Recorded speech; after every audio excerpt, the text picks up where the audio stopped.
Digibro here. I can finally stand on two legs again, and today I'm going to tell you about my top 10 favorite anime right now. Not so much of all time, because I've watched a lot of anime over the years, and there's a lot of shows that I really loved that I haven't seen in a few years, and it's really hard for me to consider those favorites at the moment because my opinions change so often. I'll watch a show again, feel totally different about it than what I did before, so I don't really feel comfortable putting shows as favorites or giving them scores if I'm not sure that I know how I feel about that show. Now, if you go onto my anime list, you'll see that I've only given scores to shows that I've watched in the past year or so, shows that I've watched recently enough to be sure how I feel about them, because of the fact that I didn't used to give scores, so now I'm only starting it now. And as such, the shows that'll be on this list are only going to be shows that I have watched within that time frame, recently enough that I'm sure they should be in my top 10. So is this an absolute top 10 of all my favorite anime ever made?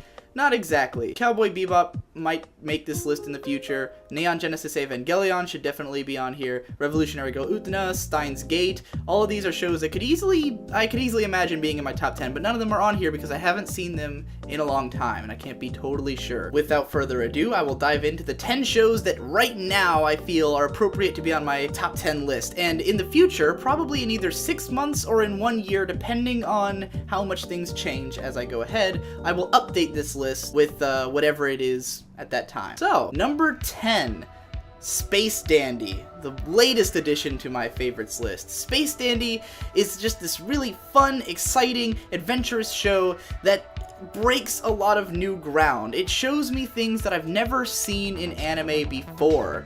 Even though a lot of the episodes are callbacks to old styles, old shows, it brings fresh life to those callbacks, and then other episodes are just totally out there. It's like it's calling back to the future. It's crazy. You never know what you're gonna get out of a Space Dandy episode. All of them are exciting. They trick you. They make you think, what am I watching? And then you find out what you're watching and you're excited because it was something cool. There's a lot of deep messages in the show, a lot of symbolism, a lot of things that were obviously put in to make you think a little harder about what you're seeing and to make you appreciate it as expressive. The show feels intensely expressive. It's a show that has tons of massively creative individuals, some of the best veterans of anime and some newbies who are like just getting their first legs as directors, putting out amazing content in Space Dandy. I really think that Space Dandy represents progress in the field of animation. It's exciting to watch because of that, and just because it's a fun, good show. I've got a bunch of videos on it already, so go check those out if you haven't seen them yet. After that, number 9, Kill La Kill. I like this for a lot of the same reasons I like Space Dandy. It's just a fun, action-filled romp that's really expressive in its animation, and oh my god, the animation in this show is everywhere. It's all over the place, but all of it's a blast. The design sense is phenomenal in this show. The soundtrack, the way that the soundtrack interacts with the scenes is fantastic. The whole thing is incredibly well put together.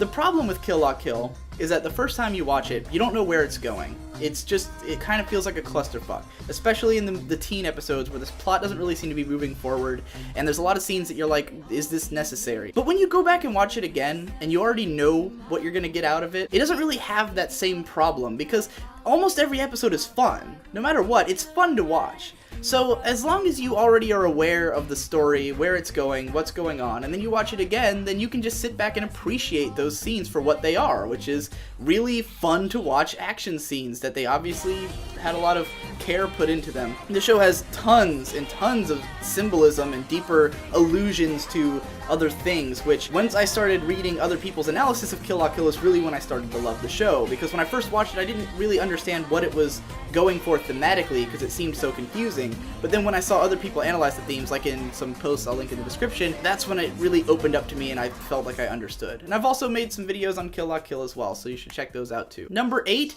Toradora, my favorite romance, love story, rom-com type of show. Toradora is a show about characters who are really entertaining to watch, at least to me personally. I loved the characters in Toradora, especially the main two, Ryuji and Taiga. The interactions between them are entertaining, but what really made the show special is that it's about how people sort of fill in the blanks in one another. It's about how people who are missing something can have that thing fulfilled by another person, and as all the friends and families come together in the show, then you get the sense that they sort of complete each other as individuals, and that growing up into adulthood is really about finding people and finding a way to live that completes who you are. I think that has a lot to do with my enjoyment of the series anyways, especially between the two main characters who perfectly complete one another in a way that's not corny, it's not cheesy, you always feel that it's realistic and it makes sense for the characters to act the way they do. There are episodes later in the show that are kind of weird, where it was like, why was this necessary? Some of the drama that springs up in the late teen episodes and early 20s.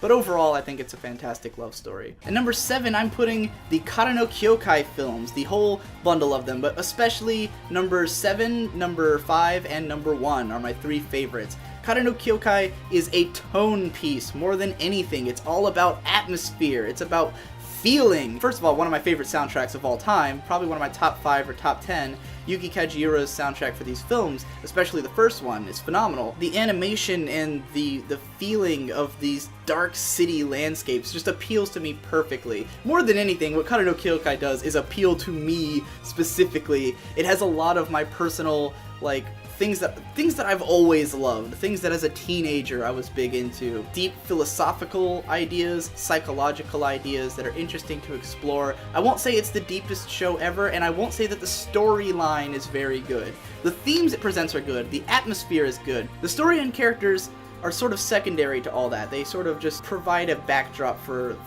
the atmosphere to really take hold and for the themes to take hold. But overall, I still really enjoy the show. Not as much as I did when I was younger, but I still think it's really fun to watch. Number 6, people are gonna hate me for this, because this is the worst anime ever, but it's Garzy's Wing. And the reason Garzy's Wing is on my list is that it is unfathomably bad, but in a way that is highly entertaining. And I don't just mean that in the sense of like watching it and groaning and going, oh god, this is so bad. It's really legitimately funny. Like, I've watched the first episode of Garzy's Wing countless times. I can recite half of it. It's in my blog title. My sword is unbelievably dull. Because there's all these like really memorable quotes, really memorable things about it. You have to watch it dubbed, by the way. You can't watch the sub version. The dub is hilarious.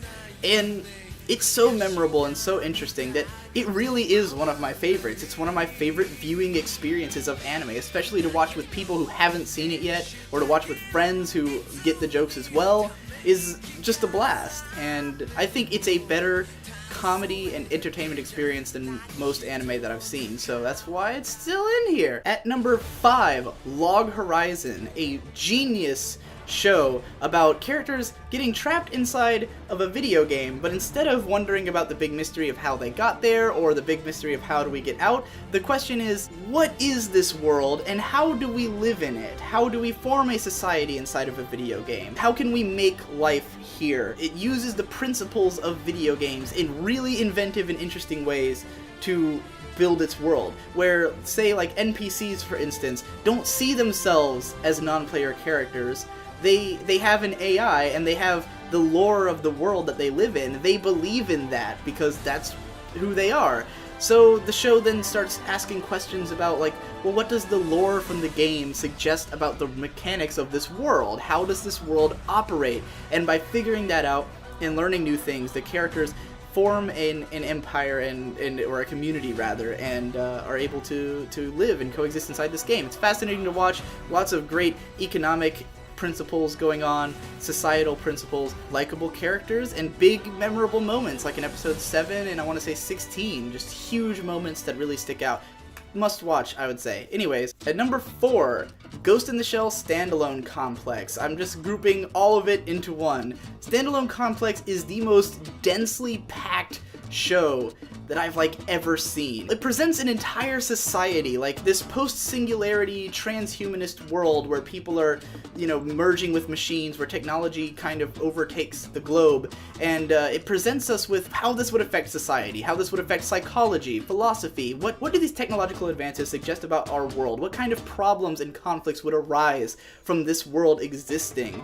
And it uses the brilliant setup of having lots of episodes that stand alone, but all feed into one another in one big complex. And there's the overarching storylines, which are very exciting, extremely well written, that are fed into by the progress of the smaller stories. So it all just fleshes out and builds this amazing world. And as someone who's very interested in what the future will be like in the post-singularity world, it was just absolutely fascinating to watch. At number 3, I'm putting Psycho-Pass. Psycho-Pass is similar to Ghost in the Shell in that it builds a society, but it focuses less on the broad strokes of the society and more specifically on psychology. It's about how in a world where everyone's psychological state is being constantly monitored, and where the system can tell you more about yourself than what you even know about yourself, how does this affect society? And it focuses very squarely on that, but it fleshes out this concept extremely well. There's a lot of standalone episodes at the beginning that show you how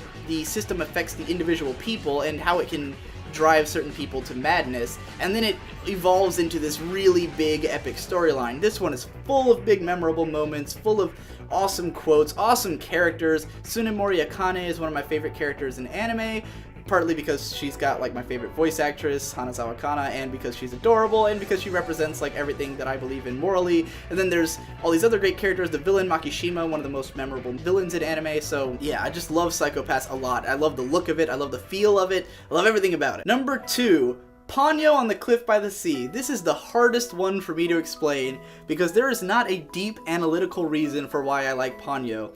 It's just really bright and colorful and explosive and energetic and fun. It turns me into a child. When I watch this film, I'm literally like, oh my god, it's Ponyo! She's so adorable! That's what I sound like the whole movie. It triggers something in my brain that turns me into a child again. It's like the most whimsy I can feel. And there's nothing in it that turns off that part of my brain. Whereas with other shows, like if I were to go watch Pokemon right now, which I love Pokemon still, but I don't have that same childlike wonderment. I think about the pacing or the characters or something like that, or the dialogue. Ponyo doesn't have anything to break that immersion. It's just this magical journey, and it never stops being fun to watch, and I love it. Finally, my number 1 favorite anime of all time is K-On! I love this show so much. When I watched the second season back in 2010, it pretty much immediately became my favorite show.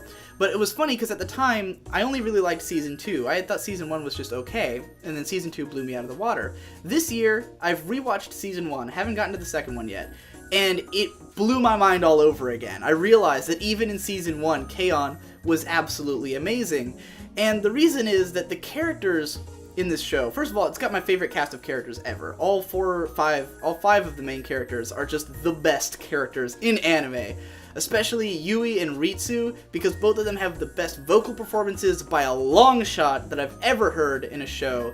Their voice acting is just so next level in fleshing out these characters as real, believable people that it's hard for me to even think of it as like an anime that's written. It just feels like it's evolving and happening in real time. The way the characters progress throughout the show, you can't really appreciate it until you've seen the whole show. When you've seen it all, you know where these characters are going to go, where they end up in the end. And then when you go back and watch the first season, you realize how different they were. And because the process was so gradual, because it eases you into the characters, gets you to understand like how they are, how they work together, that by the time they've changed, it just seems natural. But then when you watch episode 1, you're like, wow, these characters weren't like what I remember in the beginning. And then in each episode, you see them changing. You understand how they got that way. It wasn't like they just changed because the writers changed or something. The characters had this very visible progression that happened before your eyes, yet somehow you never thought about it when you watched the show the first time. And then you go back and you see how in each episode they're introducing some new concept, some new way that the characters are changing, so that by the end, there's this beautiful, epic finale to the show where the last few episodes are like really fucking like make me cry every time. Even season 1 makes me cry now because I also relate to it. I have a lot of friends who remind me of characters from K-On!, so thinking about that just brings the extra level of fucking heart-grabbingness. Everything about the show is fantastic. It's super dense with things to love. The world feels super alive because they put so much detail into it. The background art is so detailed. The way the characters act, the way they move is so detailed that everything feels alive and lived in and real. And that's what makes K-On! my number one favorite anime. That's all for this list. I'll see you in 6 months or a year, however long it takes before I've got enough shows to justify updating this list.